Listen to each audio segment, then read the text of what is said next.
Hello, Ben has a cursory understanding of how Mahjong plays, and that's all we need. That's what I said.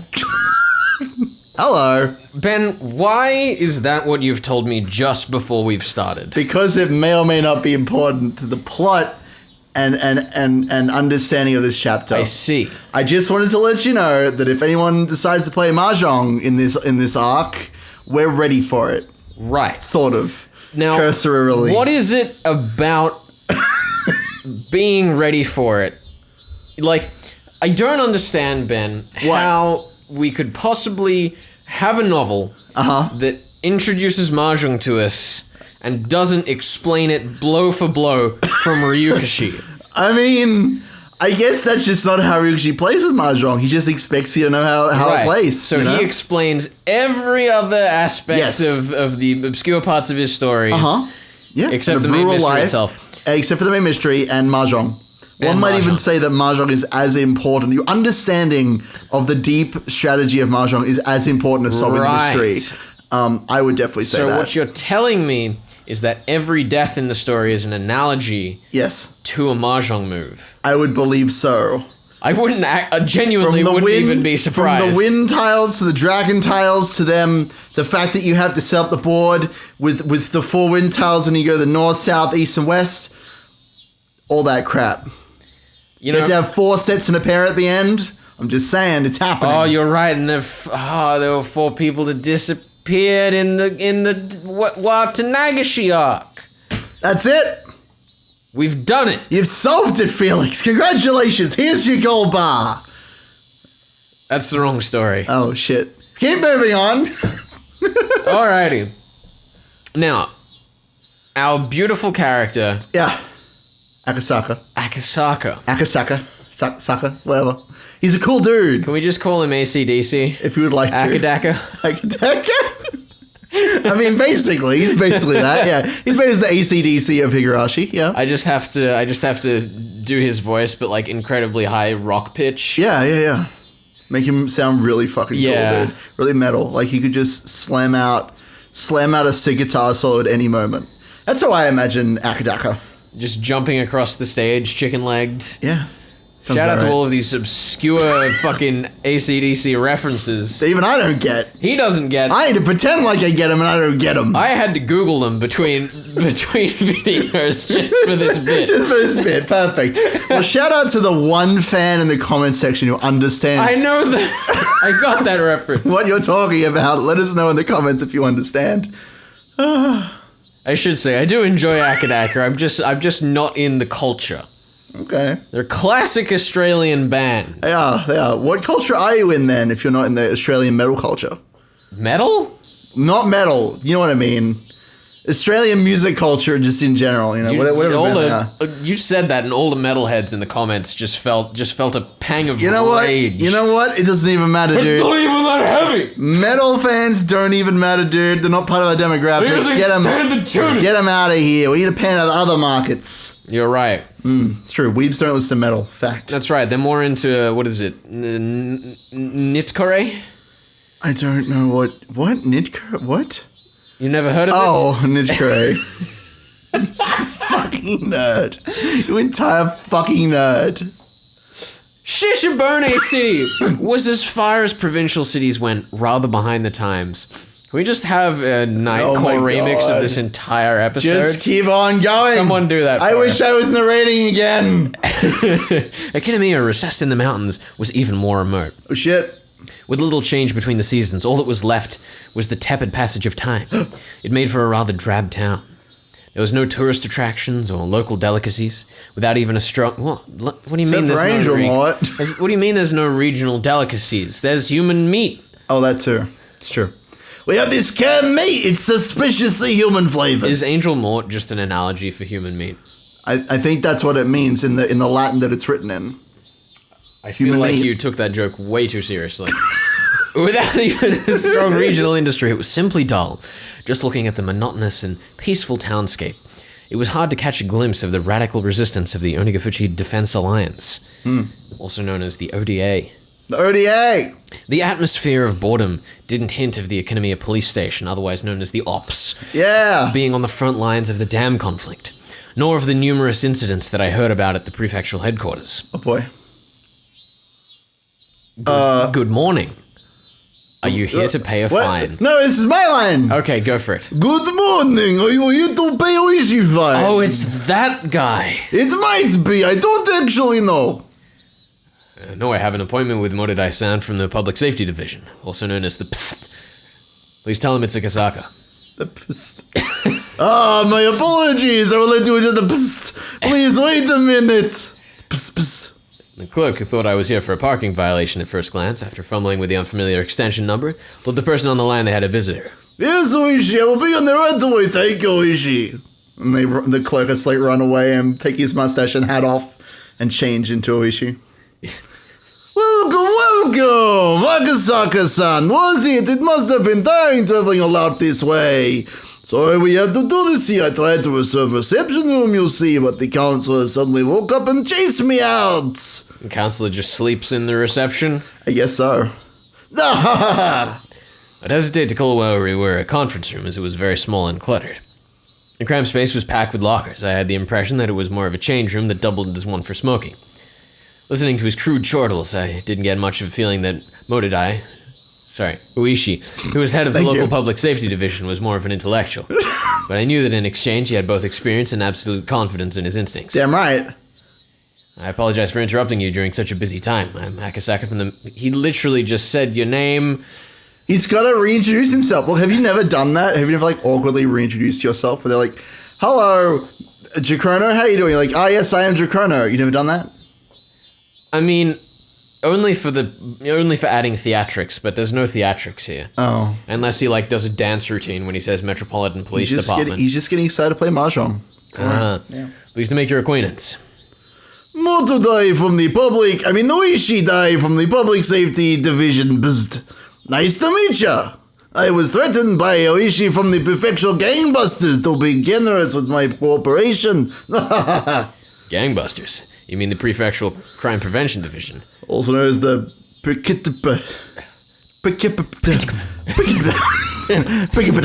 Just start beatboxing every time they appear. You know, they just walk through the street, just. That's it. Oh yeah. You see, we are treating the ODA as an extension of the local Yakuza. You'd have to be a newbie if you think they're just a residential protest group.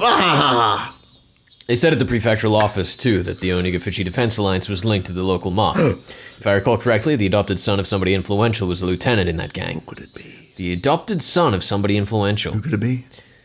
That was Mion's dad, wasn't it? He was adopted. Maybe, I think it was. Maybe. Check the tapes. I've already lost track. Is it me? It's me, yes, is it? It's you. It's me. It's the other way around. The complete opposite. The Yakuza put up the protest group as a front to justify their actions. Just think of it like that. Completely other way around. Rishi was just about rolling with laughter. This was slightly different than the info given to me at the prefectural office, but somebody embedded locally would be more knowledgeable.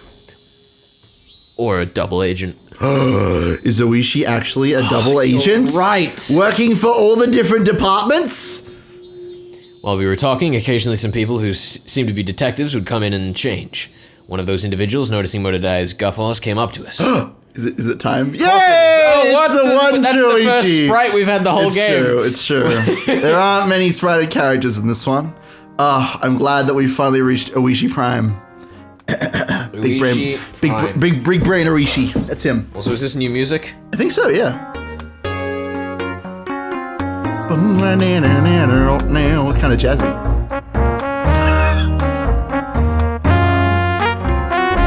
Just gonna let this chill for a bit. This is nice. I don't even hate this. Like,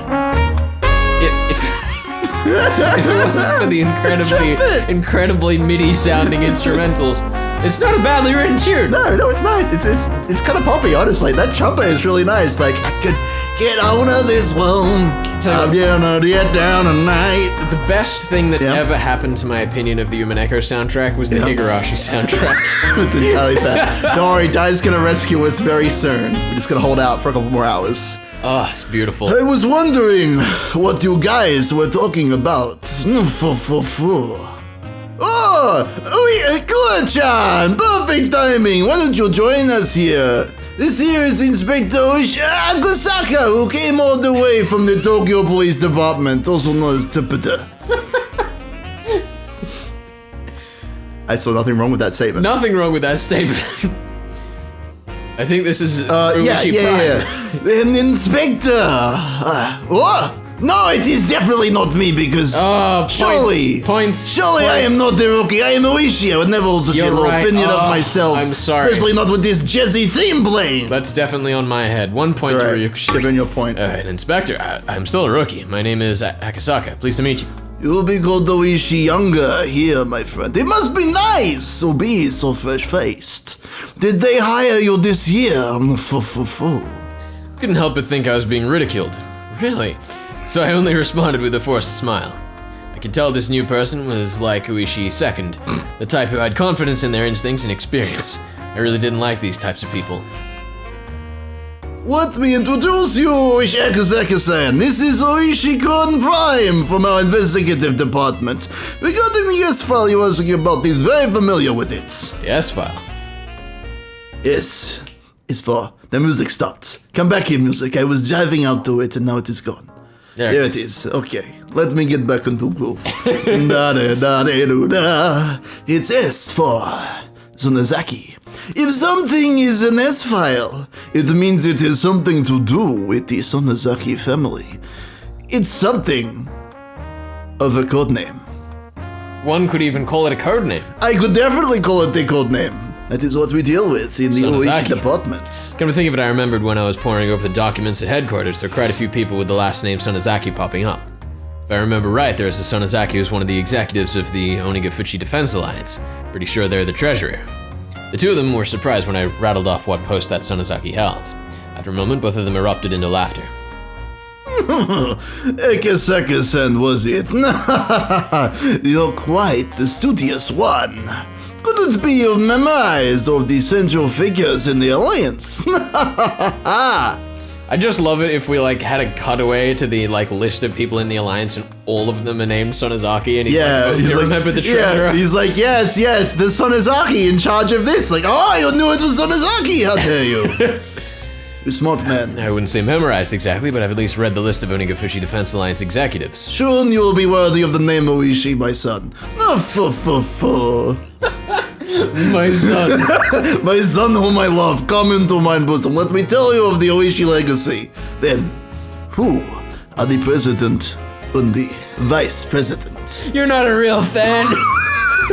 Tell me you're the president. I'm the vice president. If you don't know that, we're gonna kick you out.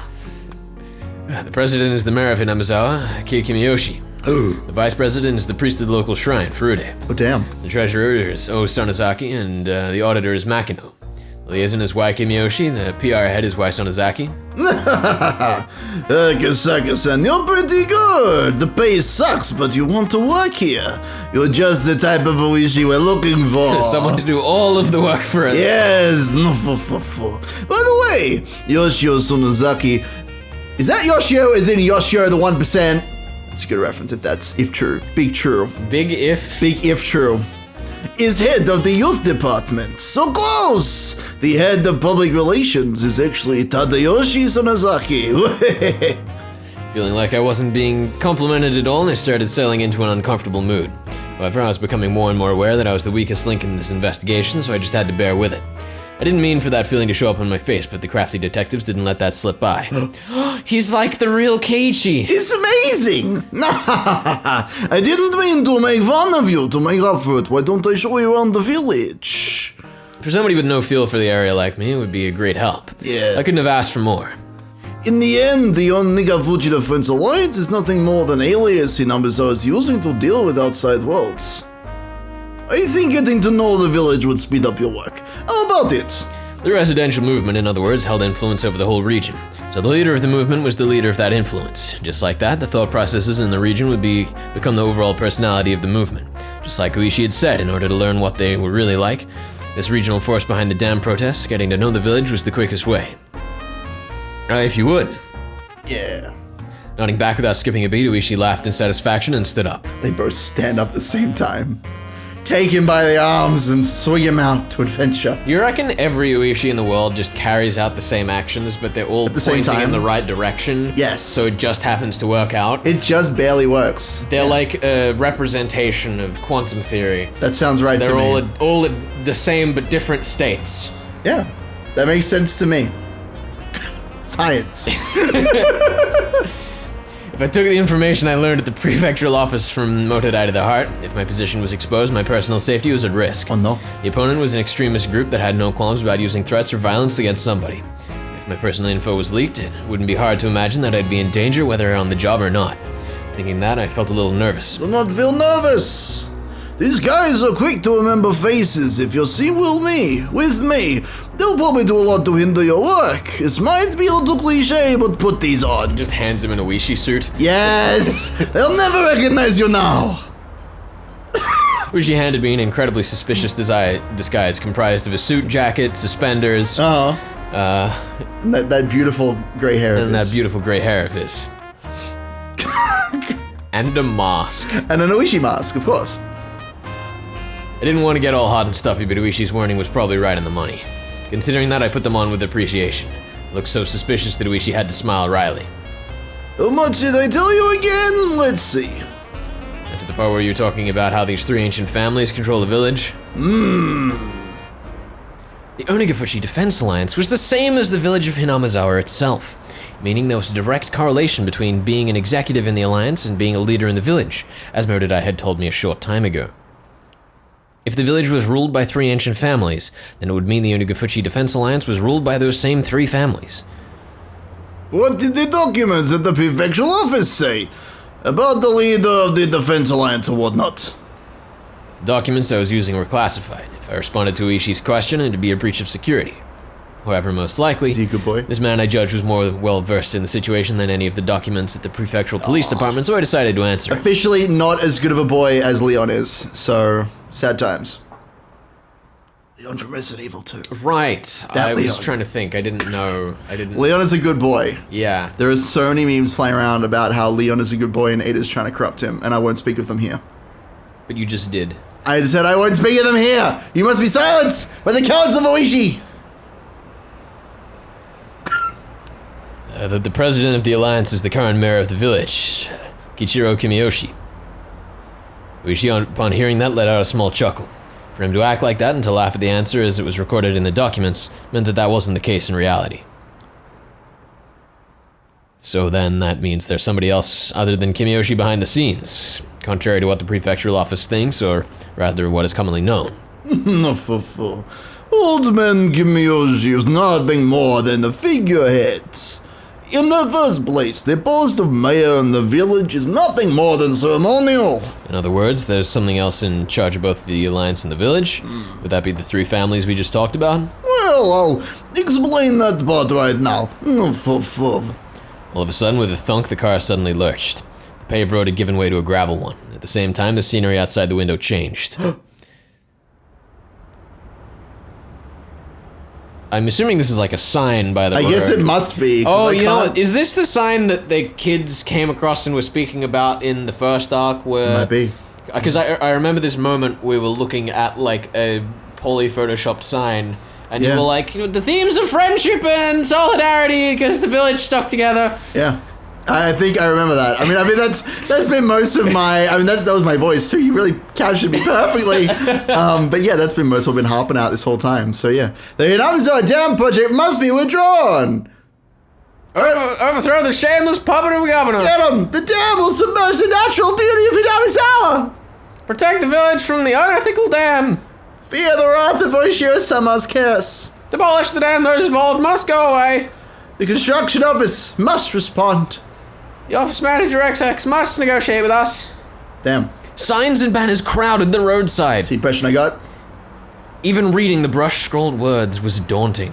It was as though where the road just changed was a border with a different country. Damn. It's pretty Spooky. hecked up. That moment I was startled by the car suddenly braking. Uh-oh. Looking ahead, a barricade had been erected. About 5 or 6 protesters wearing masks and helmets to hide their faces were blocking the road, yelling at us angrily to stop. Oh, heck. What is this, a checkpoint? These guys never learn. Uishi snorted as he rolled down the window and leaned out. Come on, hit the gas! Hey, you guys, you can't be blocking the road like this here. As Uishi glared at them with a malicious laugh, they visibly faltered. Clear the way. We can't get by like this. Who would have thought that it was Uishi's car? That panicked thought seemed to make them lose their presence of mind. If we know this is your car, Uishi, we wouldn't have been so rude. Tomoto Nakamura? By the side of the road with the masks? Wait, that's not who we are. We are anonymous boys of justice. Detective, what happened to your usual car? Is it in for maintenance? Something like that. I just can't get used to this car. They lonely.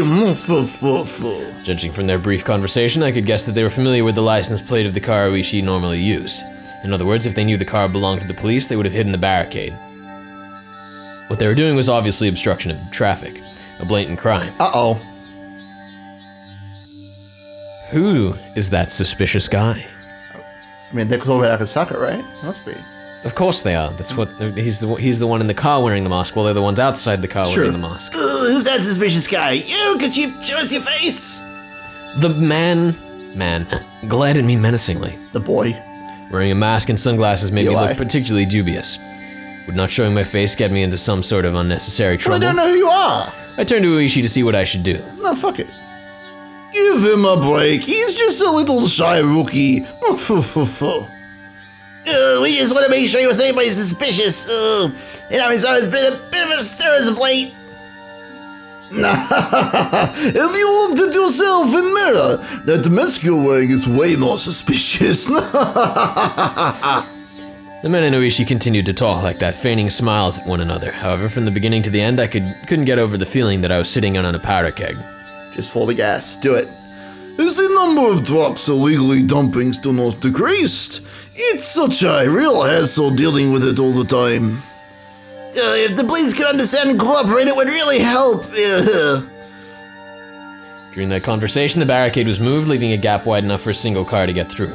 Uishi lightly honked the horn once and began to roll the car forward. I could see the men's antagonistic glares at the back of the car in the rearview mirror. Rebuttals. Escalate. Aw.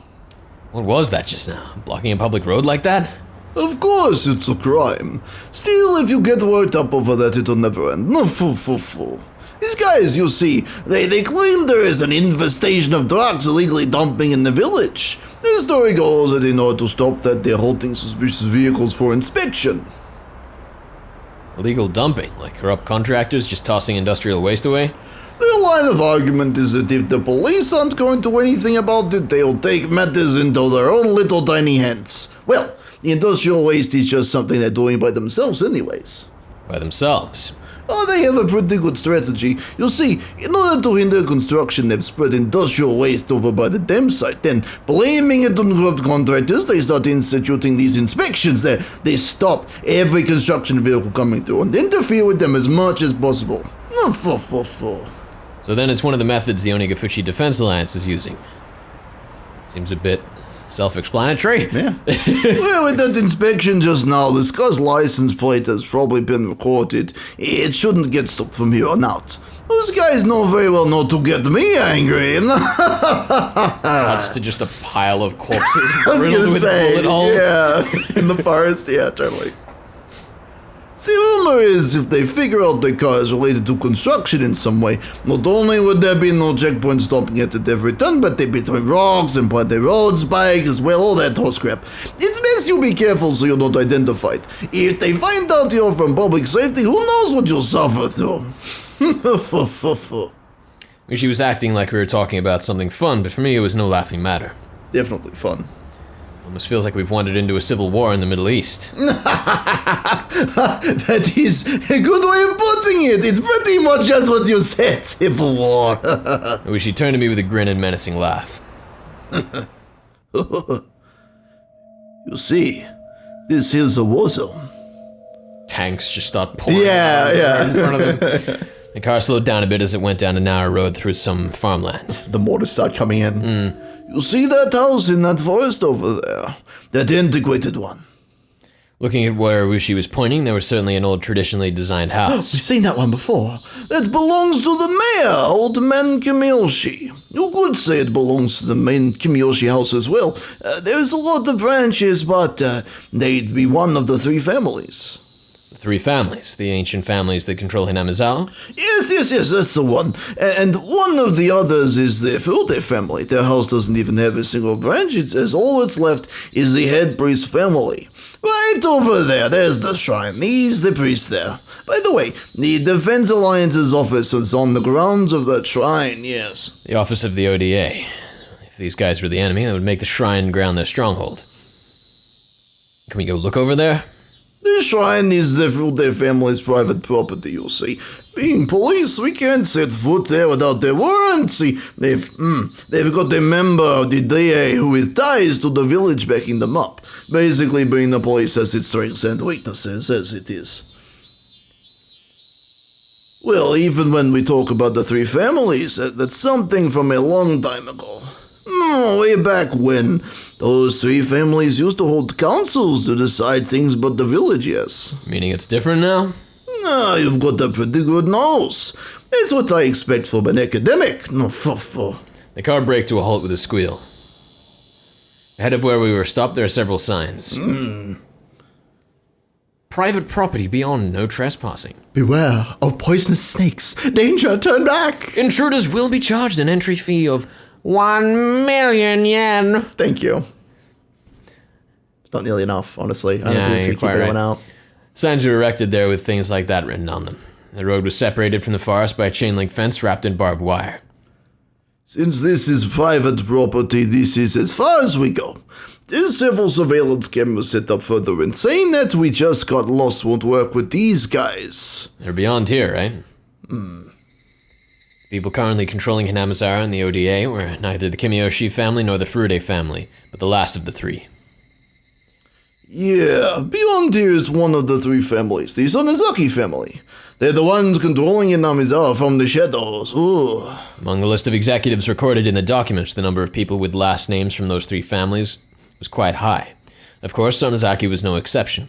However, at the top was the Kimiyoshi family. If the Kimiyoshi family seemed to be in charge, the rulers behind the scenes were the Sonozaki family. This double-layered structure implicitly told me that this village had both a light and a dark side. The current head of the Sonozaki family is an old lady named Oyo. She has enough clout that you could call her Empress Sonozaki. Be careful, she's no small fry. She's enough of a VIP that even the mayor of the city has to bow before her. Well, in Hinamizawa and the surrounding area, their relatives amount to a block of several thousand votes. No politician could show disrespect for that. In other words, that would make her the actual leader of the ODA, right? Oh, you've got it. With those words, Uishi pulled out a well-worn cigarette box. Yay. The suspected kidnapping of the minister's grandchild and subsequent threats. Were these part of the hidden plot by the ODA in order to have the Hinamizawa Dam project cancelled? You came all the way from Tokyo to investigate this, didn't you? Huh? Yeah, that's right. Something the matter? You damned rookie. Then, is it related to that direct appeal incident with Minister Enogai? If that's the case, then public safety has them marked on the watch list. Something like that. Having you guessed that so quickly makes this easy? While exhaling out cigarette smoke, Uishi smiled broadly like I'd just pulled a good one on him. Or so I thought. His smile disappeared suddenly. Uh-oh. It's a lie, isn't it? Huh? I mean, the direct appeal, putting them on a watch list. That's a lie, isn't it? Geez, Uishi about to get the crazy eyes? Uishi knew there was no way that Tokyo HQ would dispatch an investigator over something as minor as a direct appeal. If they were to dispatch someone, it had to be for a more dire reason. He had figured out as much. I thought of myself as the type of person who doesn't let things show on their face. In front of his watchful gaze, however, I felt that what I was thinking was completely laid bare. Uishi silently lit another cigarette as if waiting for me to interject during this awkward pause. I see, so this was a veteran detective's way of getting someone to spill information. But as long as I realized this, there would be nothing more. If I didn't open my mouth, I wouldn't have to lose anything. All I had to do was stare out the window and enjoy the scenery until Uishi gave up.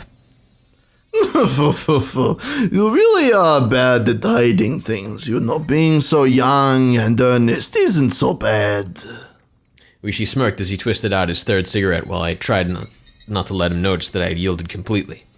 At first I thought I had won, but at the very least Uishi had ascertained that I was hiding something, meaning that I might have ended up marching to his tune.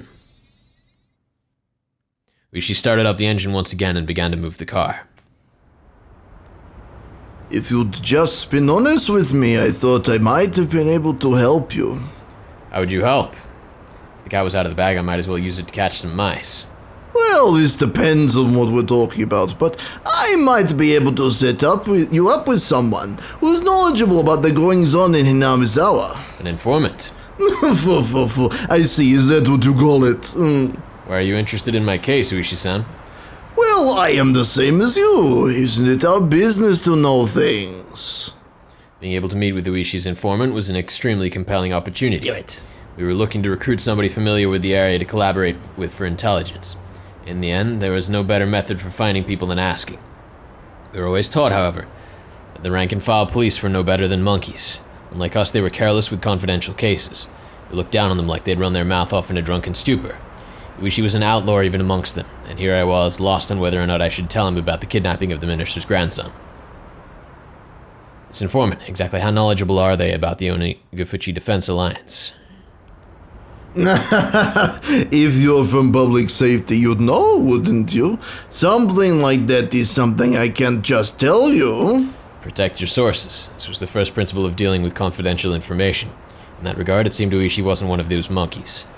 Should I trust him, ask for his help, or not? It's just that you work for the feds, and I work for the prefecture. I don't think that our jobs are that different. I think I can be of help. However, I had trouble believing that this crafty old man would simply help me just like he claimed. But that's so different, you and I. I find it hard to believe that someone of your standing would help me out with strings attached. Without strings attached, sorry. That's alright. I wasn't going to say anything, but you got it. Well, it's not like I'm completely without an ulterior motive. As I recall, you guys have space in your budget allocated to pay informants, right? Something you don't need to submit a receipt for. Just a little bit of that would be the cost of meeting with the informants. In other words, give the compensation earmarked for the informant to you first. Well, it helps that the details of this deal are so clear-cut. It certainly was something else for being able to brazenly state his ulterior motive like this. Rather than him doing this out of the kindness of his heart, everything was a lot clearer. He was being compensated for this deal. I felt he was the type of man who was good at these backroom dealings. He's the best kind of crap cop. I love him. Don't misunderstand me, please. It's not me who needs the money, it's the informant, okay? Well, in regards to the payment, I'll be handling the money. But don't worry about that. When do you want it? Right now would be good. If you don't have it on you, tomorrow works as well. I pulled out a wallet that was different from my personal one. The price was pretty much fixed depending on what kind of information I was paying for. In this case, the payment was up front. Also, considering the fact I didn't know what kind of info I would get, I shouldn't pay too much. When I suggested that, Uishi suddenly stretched out his hand and tightly grasped the contents of the wallet. Grab the whole thing. At times like this, it's best you not be so stingy. It's alright, it won't go to waste. I understand. I won't be stingy. And? What kind of information are you looking for? Depending on what you want. What you what? Depending on what you want. How this approach this probably will change. There we go. You swear you won't spread this information to anybody else, Uishi-san? I can't swear as much. I'm the same as you. I can't withhold information obtained during the course of my duties. I got it. I swear nothing here gets said anywhere else.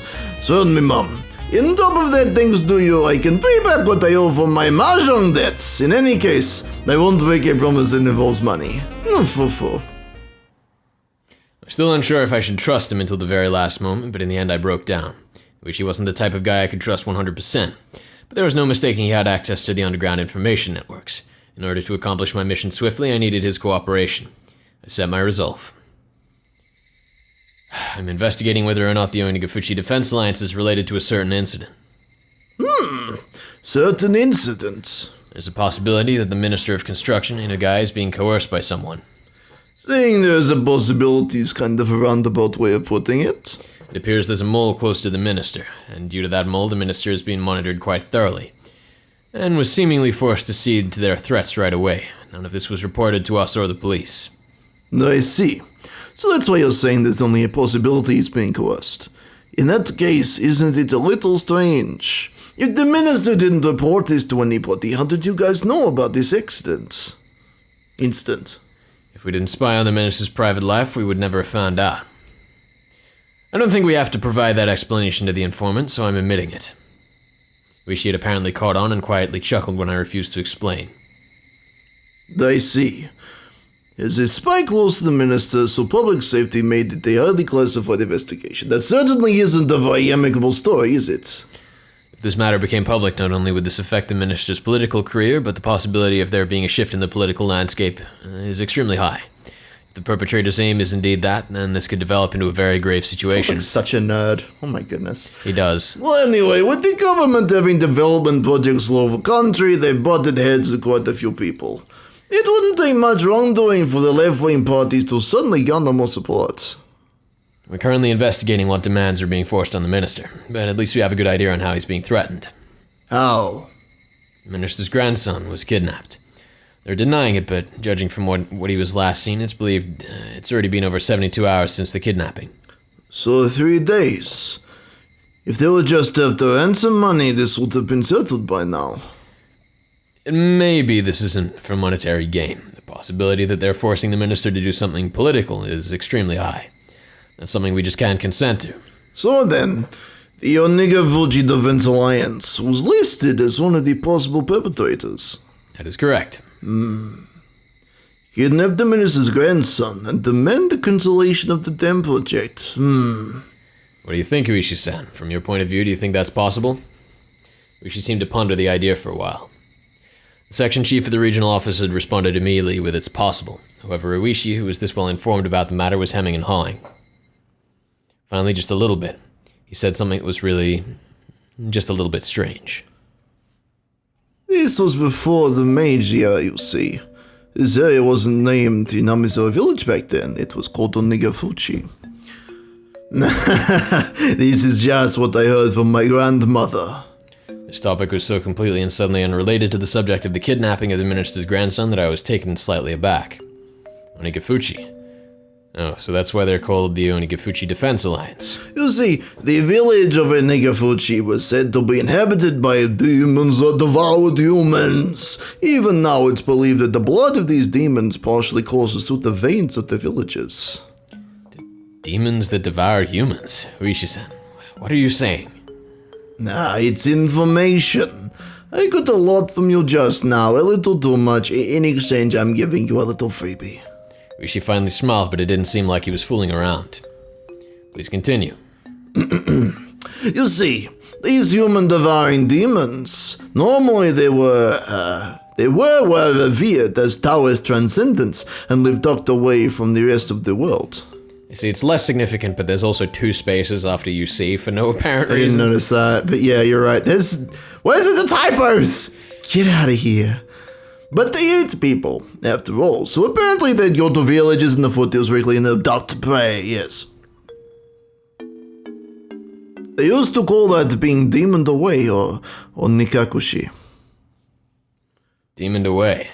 It was the first time I heard such a peculiar phrase. However, I felt something slightly ominous from this horrifying tale of demons abducting people in order to eat them. Look, you know how there's the common phrase, spirited away. When people suddenly go missing one day, they call it that. When the same thing happens around here, they call it being demoned away. How does that old tale relate to the matter at hand? Oh, no, there's no direct relationship. I'm just making some small talk here. It's definitely not important. It's just... Kathump. Kathump. Thank you. The car shook. At some point, the gravel road had changed to a paved one. Oh, back to civilization. It just what? that around here, the phrase demoned away is somewhat of a code for disappearances and kidnappings. I just thought I would mention that. I don't know if this has anything to do with the kidnapping of the minister's grandson. Well, there's no deep meaning behind it. It's just there's that little bit of history. Akasaka, human-eating demons coming down to the foothills and abducting their prey. Then, in order to cancel the dam project that threatened to submerge the village they lived in, they demon away the minister's grandson. Then, had they already made an example out of the minister's grandson and eaten him alive? Oh. It's a bit of an interesting old tale, isn't it? If you set foot into the demon's village without reason, you'll promptly be captured and eaten alive. So don't go near Nigafuchi. Kids these days wouldn't have these superstitions, would they? Even amongst the older folk in Okinomiya, born in the Meiji era, there's quite a few who wouldn't heed these warnings. Inamazawa village was feared by the people in the area. I recalled that piece of information when I heard from the Prefectural Public Safety Division. In any case, when the boon is out here, it's kind of expected that there'd be some superstitions around. Somebody from Tokyo like you, Akasaka-san. I probably couldn't even begin to imagine it, could you? The man-eating demons, as the price for violating the sanctity of the village, kidnapped the minister's grandson and swallowed him whole. That ludicrous idea flew through my head. It was so absurd I was half disgusted with myself. I wish she was just teasing me. Stupid. It was all really so stupid. Come to think of it, by then I may have already been seized by the curse of that dubious village. Oh. For me to realize that would take a little more time. OMG, it's still him reflecting as he goes in the future to meet Oishi after Oishi's died. Yeah, sounds about right. Anyway, that's a chapter. It is a chapter. I wanted to say, I really like how this arc, like, kind of restructures our impression of Hinamizawa, like, from the sleepy town to, like, it's a war zone. Yeah. I really like the way that it does that. It's great. Look at the other side of the coin there. Land of the Demons! Also, there's Akasaka with his Oishi suit. Let's go tips. Yeah. A phone call with Yukie. Oh boy! Maybe I'll get to play this time! Who's speaking now? Oh, really? It's tough when it's such a sudden assignment. Please be careful. Okay, it's you. Where are you headed? Oh, are you there? Pause. Oh! Whenever I headed out on assignment, she would ask where. Not just Yukie, but anybody would have asked the same question. If it was a cold place, she would urge me to pack a thick jacket. If it was far, she'd warn me to be careful on the drive over. It was just normal everyday concern that led to asking such an obvious thing. I felt sad that I couldn't answer such a run-of-the-mill question. Sorry, it's something you... Sorry, it's something that you can't talk about, isn't it? That's the point! Please be careful. Sorry, Yukie. At some point, you started apologizing right away. Don't mind that sudden music. That's just the band in the hospital in the background. Don't mind them. Even though when you first started your job, you were all gung-ho about it. Yukie laughed as though she had realized something. At times like this, Yukie had the magical power to see right through me. It's already been quite a while since I was first admitted to the hospital. Are you finally getting lonely? Don't tease me. I'm too old to get lonely. Oh, really? You actually like to be doted on, don't you? Don't you start getting a little faint of heart when I'm not around? Ah, jeez. You can see the little devil horn sprouting from your head right now. You've always been like this. You can't hide it. You can't hide it. If I don't play with you, you get all lonely. I can hear your tail wagging over the phone. The sight of Yukie wasn't something you could guess existed from seeing her usual modest behavior. It was something she didn't show to anybody else but me. Normally I'd poke her to hide my embarrassment and bring an end to the conversation, but I couldn't do that over the phone. Of course, Yukie was clever. She was teasing me because of that. I wonder when I figured out that giving you grief was this much fun. Give me a break. In any case, it's good to hear you so lively. I know, right? Did I cheer you up? I called Yukie to keep her from feeling lonely when she was by herself in the hospital room. Of course, that was nothing more than a pretense that I, being shy, had come up with. It seemed that Yukie had long since seen through that act. What a nerd! Please, did you read yeah? It said yeah. What? Yeah, that was you. Oh. Yeah, that was you. Yeah. Please, phone again. When I'm not feeling up to it, I'll get my father to talk with you. Although, if you're talking with my father, I get the feeling that you'll be standing at attention on the other side of the line. For a while longer, Yukie kept teasing me without letting me end the call. a one-sided conversation. A little bit. Yeah. What's the next one? A record of opening remarks. I do wonder why we're getting, like, such, like, personal characterization for Akasaka. Oh. Like, if you were to tell me that we were to just introduce a new perspective 4 arcs in, which, by the way, holy crap, we're seeing the story from not Keiichi's perspective. Yeah, it's cool. Like, I wouldn't expect past. that we'd get, you know, front-loaded with all of this, like, oh, look, we were speaking to his wife, isn't it lovely? Yeah. Unless he's going to die, but he can't fine. because he's already in the future reflecting on this now. Ugh. Yeah, he's gonna go hang out with Oishi. It's gonna be great. I'm confused. Don't worry about it. It's fine. German XX, members of the Redacted Party. Congratulations, the Jews. We are celebrating 25 years since our founding.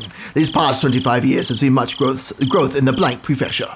The once quiet scenery of nothing but fields now has seen the opening of a new stop for the bullet train, made of actual recycled bullets from the wars. And with the development of the highway, we've seen the rebirth of a modern city bursting with youthful energy and bullets. We've reaped the benefits of new businesses and industry, and with the special efforts of the residents of blank prefecture have, for time-honored traditions, history and culture, business and industry. With these ideals in harmony, that was weird, they have accomplished in growing their city into one of Japan's foremost metropoli. Of course, the development of the blank, redacted prefecture couldn't have happened without the growth of the redacted party. We are resolved to see every one of our campaign promises to fruition, reaching our targets definitively and expediently like bullets fired from a gun. With these bullets as the fundamental basis of the redacted party, the Bullet Party, our members have sought to pierce the obstructions preventing the happiness of the residents of the Bullet Prefecture. But I do believe that everyone here is unlike an ordinary bullet. Gun. No, they're fired from a bow or gun. Well, it's a They're an ordinary bullet. a gun that fires smaller guns that fire bullets. You know, that makes sense to me. I mean, it's unfortunately straightforward. We have not neglected in seeking solutions that conform to the current day and age, while also keeping an eye on the future of the gun. A bullet gun, once loose, can only fly to its destination. Everyone here, however, is no simple bullet gun. Even once loose from the gun without neglecting our studies, or employing new methods and implementing more flexible and effective ideas, thus be able to change trajectories mid-flight. We are magical bullets. The modern age marches ever forward. Sometimes it marches faster than the time taken from planning to execution. The following part was on the script. It is thought to have been outlived by the minister. For example, there have recently been numerous problems with the Hinamizawa power plant bullet project. Rather than enforcing through the project solely because it was decided upon by the government, it is necessary to reflect on and adjust to the ever-changing needs of the residents, the region, and the next generation. The protests by the local residents that surround the Hinamizawa Dam, these are also the will of the people of the Bullet Prefecture. What? The people of the Bullet Prefecture. So is he in favor of this or not? I don't know. I've been too focused on my dumb bullet gun gag to care. There have been numerous problems with the power plant project. Rather than forcing through the project solely because it was decided on the government. He's being political. Okay. He's being political. It's necessary to reflect on the needs of the residents. Yeah. He's like, yo, I'd really like to make that power plant, but we gotta listen to the people, but I don't really want to. I see. That's what I'm Carry imagining. on. I think I was at the end of the page. If you feel that there is no need to listen because the project has already been finalized, then you do nothing more than shed a poor light on Japan's post-war, post-bullet democracy. The following is as per the script. For the lasting happiness of the citizens of Japan and the residents of the Bullet Prefecture, please consider these policies thoroughly. I believe, however, we've all gained something from the flexibility and foresight of the Bullet Party. I have taken up much of your time. However, allow me to say the following to celebrate the 25th anniversary of our founding. German Bullet, members of the Bullet Party in attendance, thank you very much for today. From the opening remarks of the Bullet Party Prefectural Forum and 25th Anniversary Celebration Party Bullet Gun. What was that? That was an excerpt from the Bullet Party's presentation. I guess, but by Prime Minister or something. Is that... I get the feeling that, like, that's probably meant to be a new guy, right? I think so. And this is, like, showing what he's been coerced into. Maybe. Because it's been ad-libbed or whatever. Maybe. I don't know. I have no clue, honestly. I'm not even sure what that's referring to, and I'm supposed to be the expert here. That's Gears and fire and the taste of honey. Those don't sound related. Why are those all together? That's like that's like a YouTube video name. You're right. That you would put together. That's probably the title of this video. Yay! The world is filled with people blessed with relationships. Of course, that doesn't mean that everyone is connected to each other. It's obvious that on the other side of the planet there are people laughing and crying who can't possibly have an effect on you. However, in the extremely limited community of the neighborhood, that sort of connection is just a matter of fact. It's quite possible that a single remarkable event could have massive consequences inside a small community. If you were to increase that in scale, a perfect stranger on the other side of the globe might become enough of a legend to have an effect on our lives. Well, it's not always that way. Like I said at the beginning, the links between people basically aren't that relevant in the grand scheme of things. Whether some household nearby is having steak or croquettes doesn't matter to me. When I put on my shoes, it doesn't matter to anybody whether I put the right one on first or the left. This much the average person can understand, but actually in reality this is the truth. The bonds between people are quite well defined. It's not just a matter of distance, of being far or near. For example, let's say that person A's actions have some effect on me. Even then, person B's actions could have absolutely no consequence on my life. The reverse also holds true. Just because my actions affect person A, that doesn't always mean that they affect person B as well. Let's put it bluntly. If the bonds between people are like the gears in a machine, the gear that represents me measures with some people but is isolated from others. There are some who would try arguing against this. Those people would bring up the example of gears in a clock. Each gear indeed only directly measures with one or two others. However, if you rotate one gear, the one next to it is moved, which connects to the next one and the next. In the end, all the gears are moving. There is a logic behind this, more than enough to convince the average person. Why is the argument convincing? The answer is simple.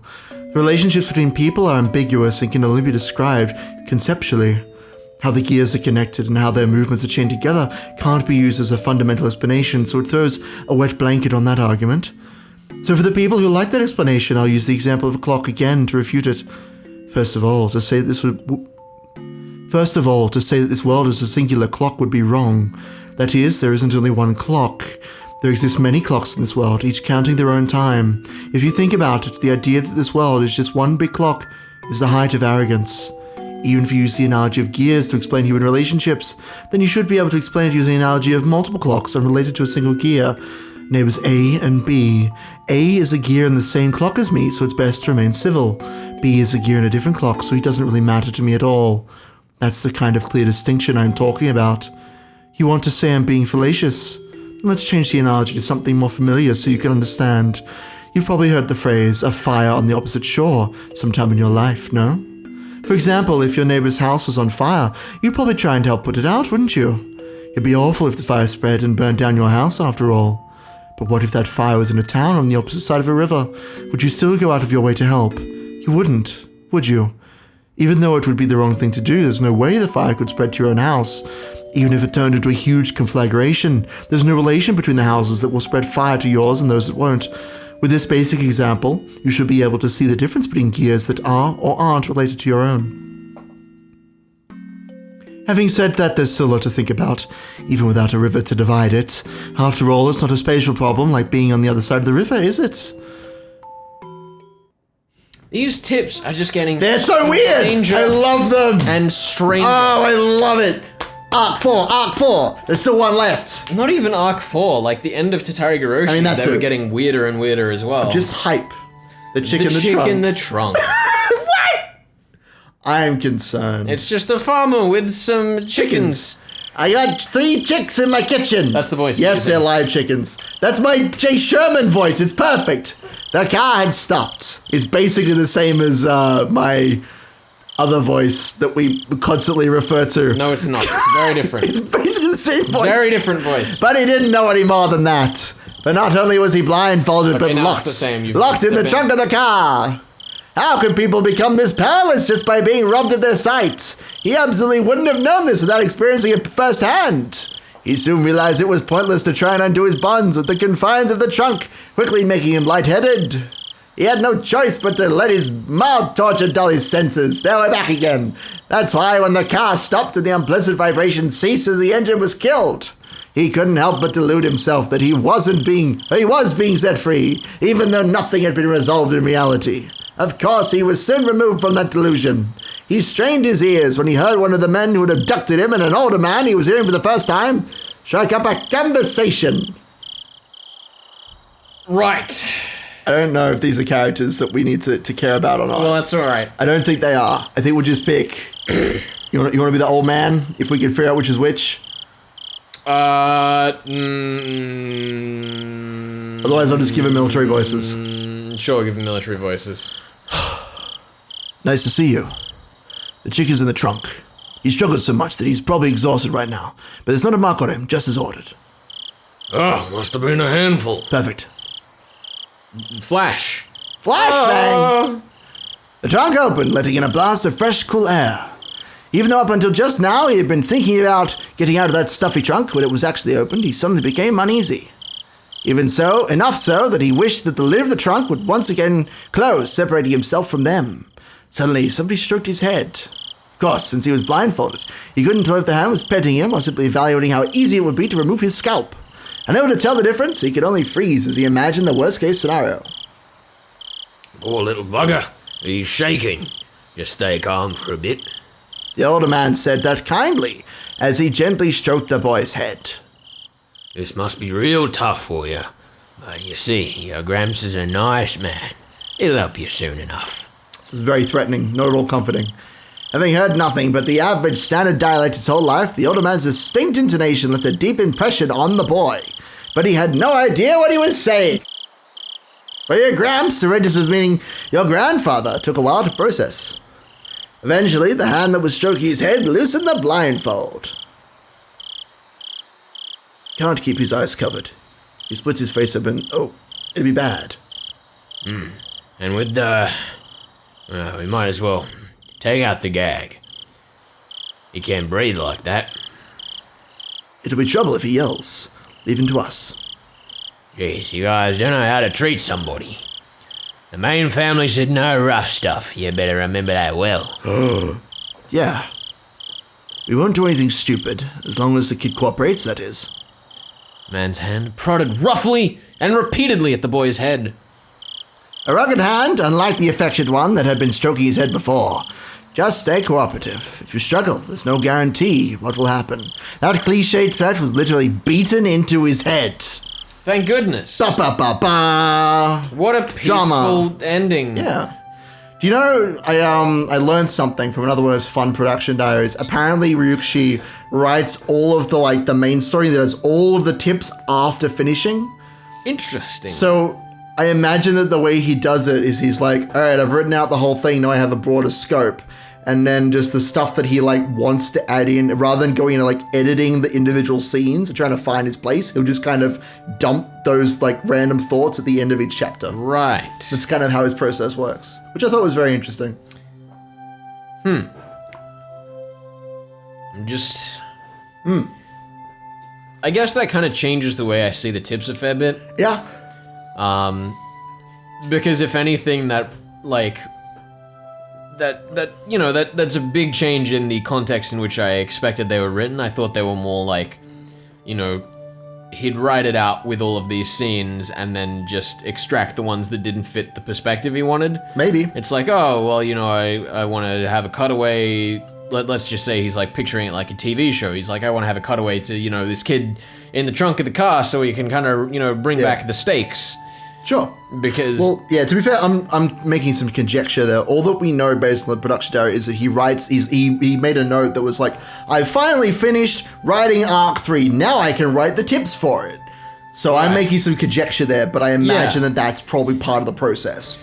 Yeah, well, it's just the way that some of the tips are paced, particularly that one there, is a good example of how a TV show, as I said, would use a cutaway to reestablish, what's on the table. Yep. Because if we were to just continue here, it'd just be like, oh yeah, the kid's been kidnapped. Cool. We gotta get him, and there's maybe a threat somewhere. Yeah, there's no presence to it. I mean, he's been gone for 3 days, so who knows how long he can keep going for. Exactly. Who knows how long we can keep going for? Who knows? 0 seconds.